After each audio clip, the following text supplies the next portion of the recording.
Je peux vous poser quelques questions, monsieur Domard? Oui. Vous êtes tout essoufflé. Légèrement, oui. Vous êtes descendu à combien? 30 mètres environ.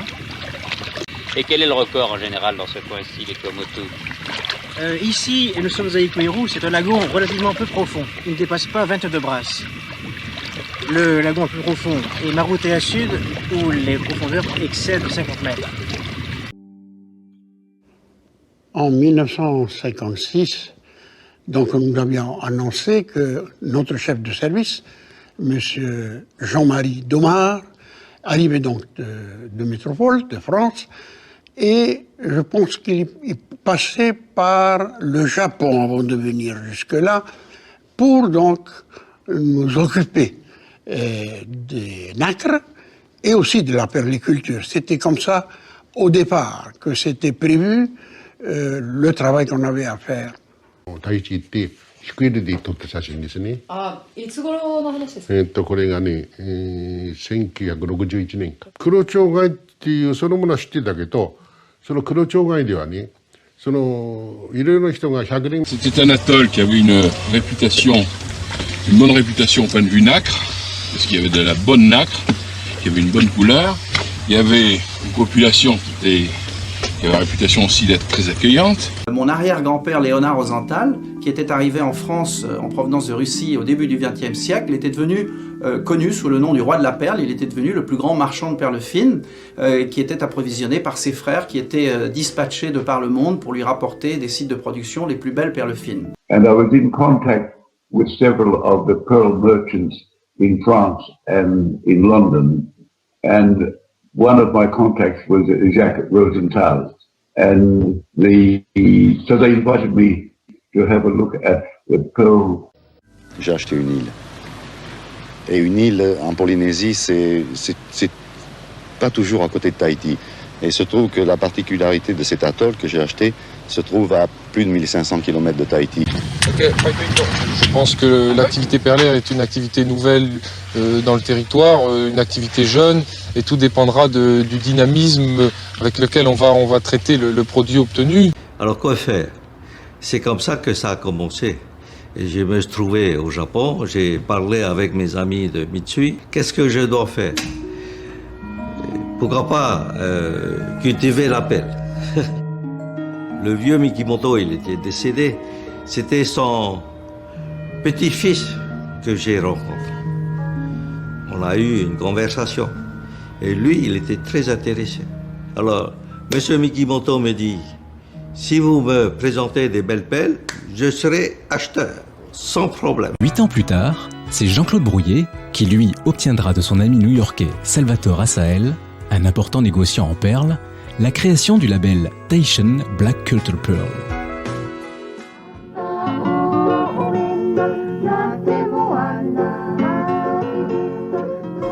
Chère Brigitte Domard, qui est là ce soir avec nous, Monsieur le représentant du ministère de l'économie bleue, de la culture et de l'environnement, Christophe Miceli, Monsieur Cédric Lowe, directeur de recherche et développement de la DRM, Mesdames et Messieurs les passionnés de cette gemme, je vais vous demander ce soir, en présence de la fille et de la petite-fille de Monsieur Jean-Marie Domard, de bien vouloir applaudir la mémoire de ces pionniers de notre gemme de trésor des mers.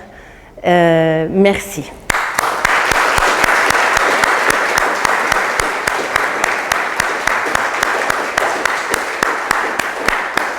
Voilà, je voulais rappeler dans cette conférence qui est dédiée à la perle et aux perles en général, d'où on est venu, et rappeler les visionnaires, les premiers, les pionniers qui y ont cru et contre toute attente ont dédié leur vie à développer cette filière en Polynésie. Moi, je m'appelle Jeanne Lecourt, pour ceux qui ne me connaissent pas, et puis il y en a beaucoup. Et et j'ai la joie de partager cette passion depuis 30 ans maintenant, au local et à l'international. Et ce soir, eh bien voilà, c'est pour moi un grand hommage et un grand honneur de parler de ma passion. Alors, comme disait Cécile, je vais essayer de cadrer à 40 minutes, mais il y a tant à dire. Ce soir, on a fixé, parce qu'il fallait quand même mettre un cadre, on a fixé un sujet qui est donc le Unified Pearl Grading System, dont je vais vous exposer les grandes lignes, parce que c'est un gros pavé, donc ça ne va juste pas être possible de tout décrire ce soir. Mais en tout cas, je vais vous en exposer les grandes lignes. Pour commencer, je vais vous poser quelques questions. Dans le monde de la perle, est-ce que vous connaissez cette perle? Hein, Cédric, tu connais. Une perle de conque. Là, vous avez une Basra Pearl, perle de Basra, golfe Persique. Là, vous avez une perle de Cortez sur la côte californienne. Pour la petite histoire, si je n'ai pas le temps après, cette perle est particulière parce qu'elle est de couleur naturelle et quand on prend une radio de la perle de Cortez, il y a une flamme rouge à l'intérieur sur la radio. Et c'est la seule. Là, vous avez une perle des Philippines. Monsieur Branelec, que vous avez vu dans le film, a commencé la perle, son aventure à Marutea, ici en Polynésie. C'est ici que Monsieur Branelec a tout appris et on a les archives. Ensuite, vous avez la South Sea Pearl, Paspalais, Australie, la white. Ensuite, vous avez la Melon Pearl, perle de Melon. Ensuite, vous avez les Freshwater Pearls, les perles d'eau douce de Chine en général. Et là, vous avez les perles de Fidji. J'ai pas mis la perle de Tahiti, parce que vous la connaissez toutes. Donc, tous vous la connaissez. Vous voyez, là, vous avez le monde fabuleux des perles, avec évidemment la nôtre ici, perles des Fidji, les perles de Melon, perles de Clams, etc., la perle de conque. Et là, j'ai mis quand même, parce que j'aime bien le référer, vous avez la perle de la Vologne en France. La Vologne, pendant des siècles, au Moyen-Âge, était le plus grand bassin de perles naturelles au monde. La Vologne a fourni les perles des couronnes et des tsars, avec les perles de Danube aussi, mais la Vologne était un grand centre. Elle avait une petite moule d'eau douce qui s'appelait la Margaritifera margaritifera. Voilà, donc bienvenue dans le monde fabuleux des perles. Et je suis honorée d'en être. Voilà. Donc pour toutes ces perles, vous avez un nombre fabuleux de classifications. Vous avez la classification du GIA avec les 7 Virtues. Vous avez la classification de Paspalais, le producteur de perles australiennes, c'est 5 Virtues.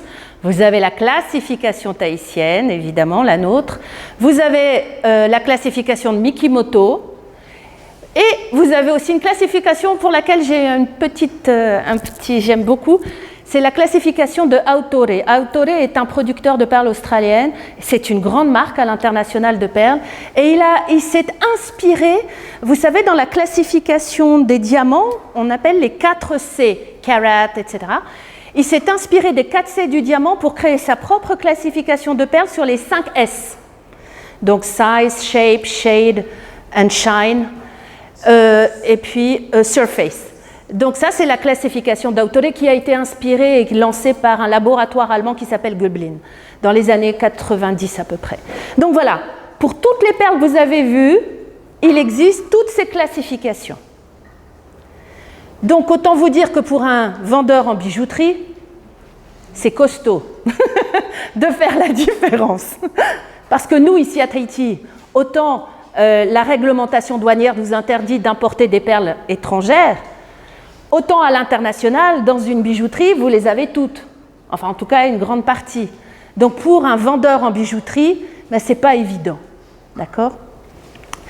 Vous avez un livre qui existe, qui s'appelle The Pearl Book, qui provient de la World Jewelry Confederation, CIBJO, dont certains savent qu'elle me porte au cœur. C'est la Confédération internationale de la bijouterie, joaillerie, orfèvrerie, qui a été créée en 1926 à Paris, qui réunit toutes les fédérations au monde de bijouterie et tous les plus grands laboratoires gémologiques au monde. La CIBJO, depuis 1926, édite des bibles, The Pearl Book, The Diamond Book, The Gemstone Book, enfin The Precious Metal Book, et ce sont des bibles, des gros pavés qui présentent toutes les définitions de tout ce qui concerne le domaine indiqué sur le titre. Et donc, ce livre intervient parfois, comme ça a été en Allemagne, intervient parfois pour délibérer sur des affaires liées à la bijouterie. Le CIBJO, son représentant, est le seul représentant à l'ONU du monde de la bijouterie. 2 fois par an à Genève et à New York, il fait un rapport sur le monde de la bijouterie, l'intégralité du monde de la bijouterie. Et donc le Pearl Blue Book, c'est un gros pavé où vous avez toutes les définitions de tout ce qui concerne les perles. En anglais, évidemment. Hein. D'accord ? Et donc à chaque congrès annuel, ils reviennent sur des définitions parce qu'il y a eu des nouvelles perles, parce qu'il y a eu des modifications, etc. Et donc, ils reviennent chaque année sur ces définitions qu'ils modifient. Alors là, non, sur cette définition, nacreous, non nacreous, on met une virgule parce que ça change l'interpellation de l'article, etc. Mon histoire, à moi, avec la CIBJO, commence en 2011. J'ai participé au congrès de Porto. Et j'ai beaucoup travaillé dans les bijouteries et j'ai fait les salons à l'international. Donc j'avais déjà un certain background. Quand je suis arrivée à la CIBJO, la première question qu'on m'a posée, c'est qu'est-ce que tu as fait dans la perle? Parce qu'évidemment, on ne me connaissait pas à la commission perlière. Et il y a une clé qui ouvre toutes les portes, c'est quand on dit qu'on a été directrice commerciale de Robert Van. Hein, c'est le seul qui est connu à l'international parmi les professionnels, donc ça m'a permis d'avoir un petit peu l'oreille et d'être écoutée. Et donc au congrès de la CIBJO, je participe aux définitions du Pearl Book, j'avais pris connaissance et je suis, mais waouh, j'apprends plein de choses, mais surtout, j'ose demander, s'il vous plaît, le Pearl Book il est super, mais pour des vendeurs en bijouterie qui sont le dernier maillon de toute une chaîne. Le plongeur, le producteur de perles dépend du vendeur en bijouterie qui, dans sa surface de vente, mettra la perle dans la main de la cliente qui viendra lui demander une perle, si elle demande une perle. Dans le monde de la bijouterie, les perles représentent 5% du chiffre d'affaires mondial. Donc autant vous dire que sur une surface de vente de bijoux, dans une enseigne, c'est pas énorme les perles, il n'y en a pas beaucoup. D'accord ? Donc les vendeurs connaissent davantage les diamants et les pierres précieuses parce que c'est souvent ce qui leur est demandé plutôt que des perles. Donc j'avais soumis la demande de créer un guide, de créer un résumé du Pearl Book pour pouvoir expliquer rapidement aux vendeurs ce qu'est le monde des perles. En fait, ce Unified Pearl Grading System a été créé dans cette intention, d'aider et de motiver et d'attirer les vendeurs en bijouterie à s'intéresser et de donner accès à une connaissance. Parce que vous avez vu le nombre de perles qui existent dans le monde. Donc, j'ai été voir la CPA. CPA, c'est la Cultured Pearl Association of America. Le marché américain, c'est en gros 50% du marché mondial de la bijouterie, au détaillant. D'accord ? Il y a 22 000 bijoutiers. Donc j'ai été voir les directeurs de la plus grosse association au monde de perles et je leur ai parlé de mon projet de créer ce guide. Parce qu'il existe dans le monde du diamant un guide qui s'appelle le Rappaport. C'est le cours mondial du diamant. Donc là, les représentants de la CPA m'ont dit « Jeanne, il n'est pas question que tu nous crées un cours mondial de la perle. » Ça, alors là, on sera opposés. J'ai dit « Non, ce n'est pas pour créer un cours, ce n'est pas pour donner une valeur. » C'est clair qu'on ne peut pas, une perle japonaise, Akoya, etc., on ne peut pas, voilà. Par contre, c'est d'avoir une classification, un document unique qui présente les critères de toutes les perles. Donc, ils étaient d'accord. Ensuite, au congrès de la CIBJO en 2014, la CIBJO a enfin travaillé sur le Unified Pearl Grading System, qui ensuite a été relayé par la DRM. D'accord ? Et donc, c'est ça que je vais vous présenter aujourd'hui. Le CIBJO Guide for Classifying Natural Pearls and Cultured Pearls. Et qui a été finalisé l'année dernière, 10 ans. Le Rappaport, il a mis 15 ans, entre 13 et 15 ans pour le mettre en place, avec tous les représentants dans le monde. Donc, qu'est-ce qu'il est dit dans ce guide ? Une chose importante, c'est que je vais vous présenter le guide en anglais. Il n'y a pas eu de traduction, d'abord parce que c'était l'année dernière, il n'y a pas eu encore de traduction faite en français. et il n'est pas autorisé comment dire, les traductions des guides de la CIBJO doivent passer par des commissions de validation. Ce soir, j'agis pas en tant que membre de la CIBJO, pas moi, j'agis en tant que passionné de la perle et qui est ravi de présenter ce guide à des passionnés également. Donc, dans le monde des perles, vous avez deux types de perles importantes. La perle... Non, attends, pardon. La perle naturelle, les perles naturelles et les perles de culture. Déjà, il faut bien faire cette différence dans le monde fabuleux des perles. On a deux types de perles. La perle naturelle et la perle de culture. Alors, c'est quoi la différence? C'est que déjà, elles ne proviennent pas du même endroit. Là, vous avez ici, en 2011, j'ai eu la chance d'aller à Beyrouth et je m'étais renseignée avant d'aller au Liban pour savoir quelle était leur histoire avec la perle. Et il s'avère qu'une restauratrice de Tyr est dans le livre Guinness des records pour avoir dans son restaurant, elle sert des huîtres, hein, la Pintada radiata, et elle avait trouvé une huître avec 26 perles naturelles sur l'huître. Donc elle l'a séchée. Et donc passionnée que je suis descendue à Beyrouth et j'ai été à Tyr dans son restaurant pour prendre la photo de l'huître et de la Guinness. Donc voilà, ça, j'ai les droits sur cette photo. Aux grandes dames de mon mari, pour dire entre guillemets, parce que quand il a appris que je partais avec un chauffeur dans le berceau du Hezbollah toute seule un dimanche après-midi, il était fou. Mais bon, voilà, j'ai ma photo. Et donc là, vous avez une perle, donc les perles naturelles. Vous voyez où elles se situent par rapport à l'animal, par rapport à l'huître. Et là, vous avez donc une perle de culture. Là, on commence à comprendre exactement la différence entre une perle naturelle et une perle de culture. Dans la définition, en fait, une perle naturelle est produite naturellement sans intervention humaine. C'est très important parce que c'est ce qui fait la différence entre une perle naturelle et un kéchi. Parce que aujourd'hui, d'apparence extérieure, un kéchi peut être considéré, et certains ont tenté de vendre des kéchis comme des perles naturelles. Parce qu'il n'y a pas de nucléus non-bedded, il n'y a pas de nucléus à l'intérieur. Mais un kéchi provient d'une intervention humaine, donc il ne peut pas être commercialisé sous l'appellation perle naturelle. D'accord ? Donc cette différence est énorme. Une perle de culture est une perle qui provient d'une intervention humaine. D'accord ? Je n'ai pas résisté à vous présenter cette photo. Cette perle s'appelle la perle d'Allah, et qui a été ensuite baptisée la perle de Lao Tzu. Et ça a été pendant longtemps, mais maintenant ça a été battu il y a 2-3 ans par une autre, mais ça a été pendant longtemps la plus grosse perle au monde. Elle pesait 3 kilos et quelques. Bon, elle provient toujours du même endroit, il doit y avoir un vortex particulier là-bas, mais c'est près des Palawan, l'île de Palawan aux Philippines, sur le fond de la mer, un plongeur l'a trouvé sur le fond de la mer, c'est la perle de Lao Tzu. Elle a été vendue 4 millions de dollars il y a quelques années à son acheteur. Il y a 2-3 ans, un autre plongeur de Palawan, avait, il y a quelques années, mais il l'avait gardée sous son lit, trouvé une perle de 10 kilos.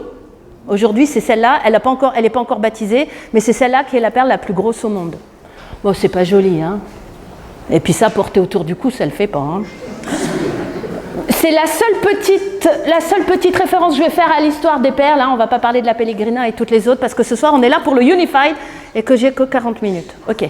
Ensuite, dans le monde des perles et dans le Unified Pearl Grading System, Natural Pearl, Cultured Pearl. Dans les perles naturelles, vous avez des perles d'eau de mer naturelles et des perles de rivière, freshwater pearls.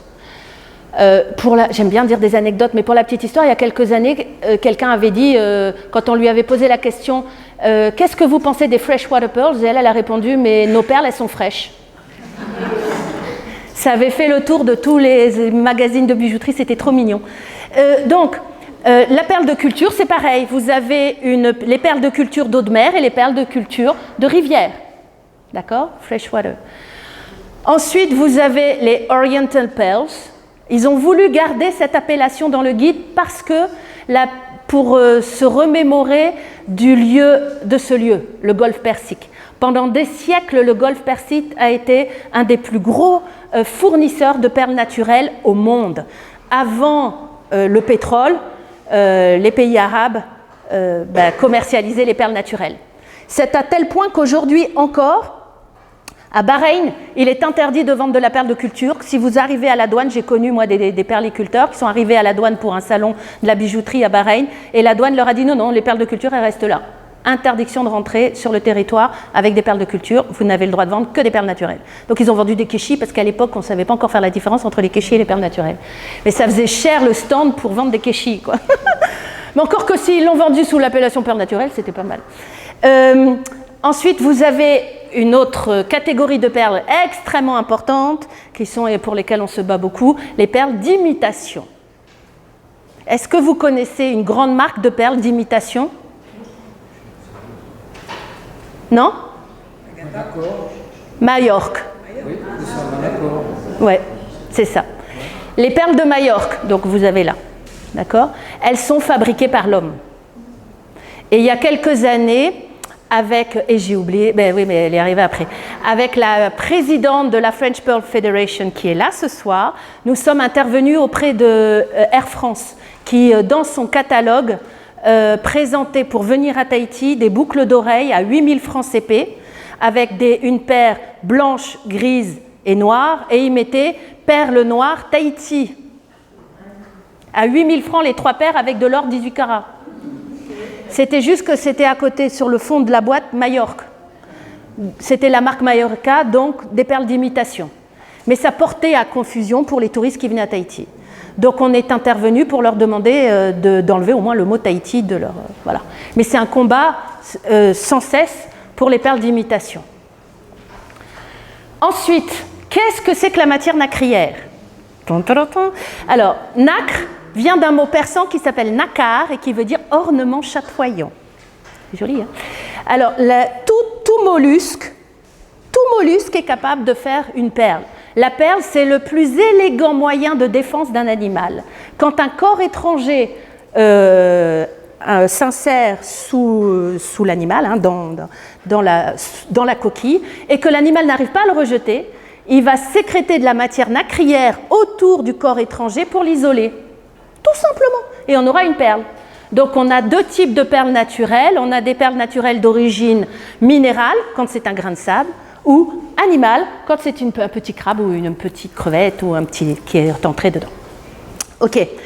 Donc tout mollusque, tout bivalve est susceptible de faire des perles. On peut trouver des perles dans les huîtres de Bretagne, par exemple, puisque c'est un moyen de défense.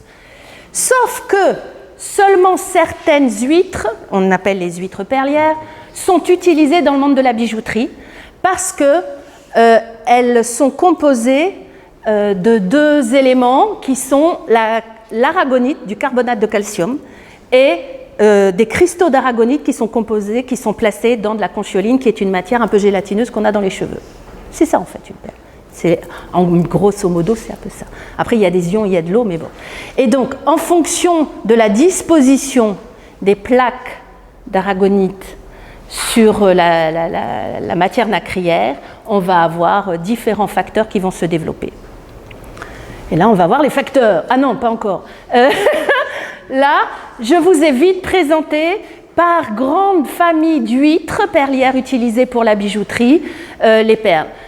C'est dans le guide. Hein. Donc vous avez la Pinctada maxima, qui est en Australie, aux Philippines, à Myanmar, et en Indonésie. Donc vous avez les 3 perles. Tout ça, c'est décrit dans le guide. Hein.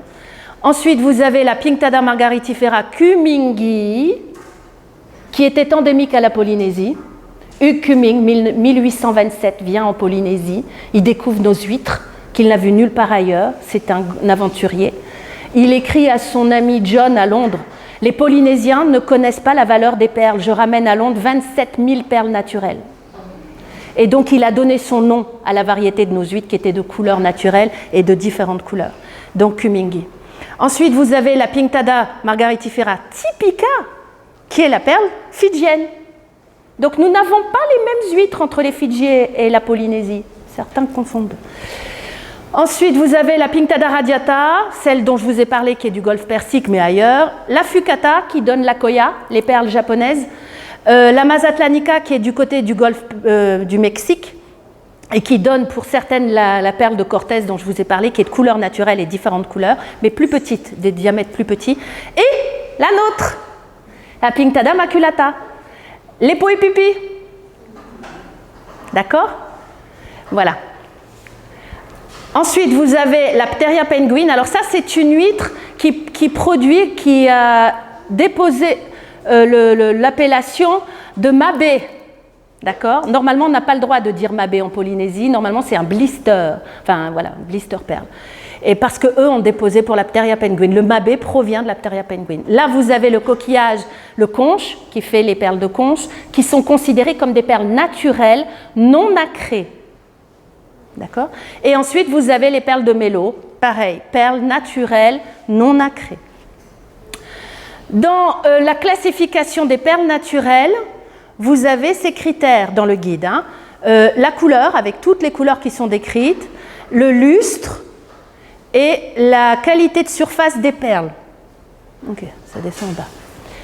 Donc ce sont les 1, 2, 3, 4, et puis après il y a l'autre, les formes. Ce sont les 4 critères qui vont intervenir dans la classification et dans l'évaluation d'une perle naturelle. La perle naturelle, le tarif, le prix est fixé en fonction du poids. On va parler du grain. Un grain égale 0,25 carats. Un carat, c'est 0,2 grammes. Un grain, c'est 0,50 grammes. Enfin, 53 grammes. 0,053 grammes, exactement. Un grain. D'accord? Ensuite, vous avez plusieurs appellations différentes pour les perles naturelles en fonction du lieu où vous vous situez. Donc le Chau, le Medgal, le Liang, et ils correspondent à des unités de mesure de poids différents pour évaluer une perle naturelle. Donc ça, c'est pour le poids et la taille des perles. L'éclat, le lustre d'une perle. Alors qu'est-ce que c'est que le lustre d'une perle? Ça sera pareil pour la perle de culture. C'est la réflexion de la lumière sur la surface de la perle. Donc en fonction des dispositions des cristaux d'aragonite, c'est en fait le prisme de Newton. Donc c'est la lumière qui va pénétrer à l'intérieur des cristaux d'aragonite et réfléchir la lumière. Après vous avez l'Orient. Voilà. Ensuite vous avez les défauts sur les perles. Alors j'aime pas les défauts. Un jour, il y a quelqu'un qui est venu qui me dit « Je voudrais une perle avec des défauts ». Je fais « Ah bon, c'est bien la première fois qu'on me demande des perles avec des défauts ». Il fait « Oui, mais ça prouve que c'est une vraie, parce que toutes les imitations de perles sont parfaites. Donc une perle avec des défauts, et puis ça fait comme un point de beauté pour une femme, donc on peut la vendre, mais au moins ça prouve que c'est une vraie. » Donc voilà. Ensuite, vous avez les formes des perles naturelles. Alors, ces caractéristiques proviennent des Akoya, et elles ont été, je dois le préciser, introduites, travaillées dans le guide par l'organisme qui s'appelle DANA, qui aujourd'hui est le Bahrain Institute of Pearl and Gemstone Institute of Bahrain. Voilà. Et donc ce sont eux qui ont travaillé sur cette classification des perles naturelles. C'était important puisque Bahreïn était un grand centre. Voilà, donc là vous avez toutes les formes de perles qui ont été retenues et donc voilà, qui ont été indiquées pour les perles naturelles. Ensuite, nous avons la perle de culture à l'international. Vous avez différentes classifications, l'éclat, les couleurs, l'apparence, la surface, la forme et la taille. Mais il y a une chose qui est très très importante à évoquer, parce qu'on ne le connaît pas en Polynésie, parce que c'est juste interdit ici, c'est que vous avez des perles, alors pas tellement naturelles, hein, évidemment pas pour les perles naturelles, mais pour les perles de culture, les perles qui sont traitées. Et dans le gros pavé dont je vous ai parlé tout à l'heure de la CIBJO, tous les traitements de perles sont décrits. Et vous avez deux types de traitements. Vous avez le traitement des perles qui change l'apparence de la perle et les perles traitées qui ne changent pas l'apparence de la perle. Alors on dirait, ça sert à quoi? Eh bien, tout simplement, certaines perles sont au minimum vernies pour fixer la couleur. Sinon, elles ternissent plus vite. D'accord? Vous avez toute pratique sur les perles. On va faire du peeling, peler la perle pour enlever les défauts et vendre une surface parfaite. Ensuite, on va la dyeing, on va la bombarder de rayons gamma à partir d'une source de cobalt pour la faire de couleur noire, de manière à avoir des colliers tous de la même couleur. et tous de la même taille. D'accord. Ensuite, vous avez, ou sinon on va la tremper dans une solution d'argent pour la faire grise, ou alors chocolat. Vous avez aussi le polissage, le vernissage. Alors, quand le traitement ne modifie pas l'apparence de la perle, on n'a pas à le déclarer. Bien. La CIBJO a demandé en 2016 à une certaine Cecilia Gardner, qui est la présidente de la GVC, Jury Vigilance Committee, d'intervenir auprès du gouvernement américain, Federal Trade Commission, FTC, pour demander à ce que, comme pour les pierres précieuses, les bijoutiers américains indiquent sur leurs factures si les perles sont traitées ou pas traitées. Comme pour les pierres précieuses, si vous achetez une émeraude ou un saphir traité, le bijoutier a obligation de vous dire qu'il est traité. Dans une certaine mesure du traitement, évidemment. Hein. Mais donc depuis, c'est passé en 2018 ou 2019 aux États-Unis. Depuis 2019, eh bien, les grossistes américains et les bijoutiers vont vous dire, surtout, hein, ils le disent, quand la perle n'est pas traitée. J'allais avant à Las Vegas, au JCK Las Vegas, en 2014-2015, ça commençait, et là, la majorité des grossistes et des négociants en perles venaient nous dire « untreated pearls ». Donc c'était un critère qui n'avait pas lieu d'être avant. Aujourd'hui, il y a vraiment une grande différence entre les perles traitées et non traitées. D'accord? Et ça, c'était important, parce que nous sommes une des rares perles au monde qui ne soit pas traitée. Jamais. Même pas vernie. Et elle ne perd pas son éclat. Et elle ne ternit pas, même si elle n'est pas vernie. Ensuite, vous avez le lustre. Alors, certains vont évidemment utiliser la pâte bleue, c'est-à-dire pour la faire briller. Mais ce n'est pas pour fixer la couleur. Donc, vous avez évidemment parmi les critères de lustre. Et là, vous verrez, dans la classification internationale des perles, on va donc dire à chaque fois la différence entre traité et non traité. Les différents critères, les différentes évaluations du lustre, mais pour les perles non traitées ou les perles traitées. Parce que c'est évident que ça ne peut pas être les mêmes. Si la perle elle a été vernie, évidemment que son lustre il va être excellent. Sauf si le traitement il n'est pas top, mais voilà. Donc on est obligé pour les perles à l'international d'indiquer la différence de lustre entre les perles traitées ou pas. Vous avez les couleurs, puisqu'on va modifier la couleur. Vous avez les fameuses perles chocolat qui ont été inventées pour bien se marier avec les perles philippines. C'était joli, chocolat et gold.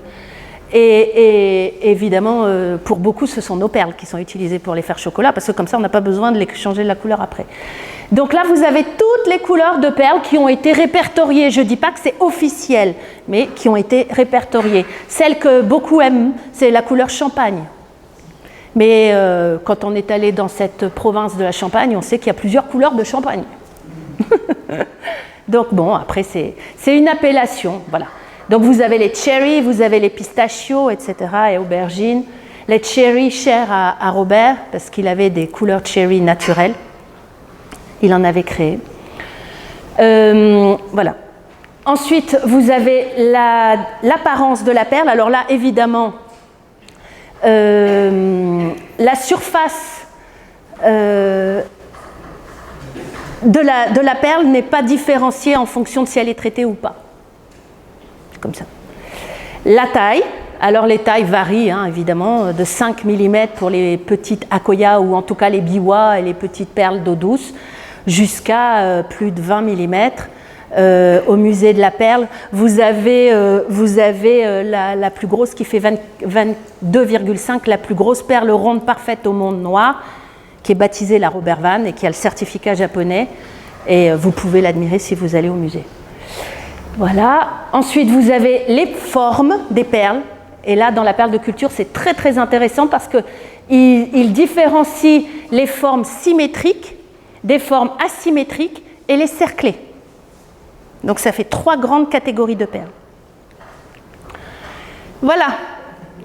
Merci beaucoup.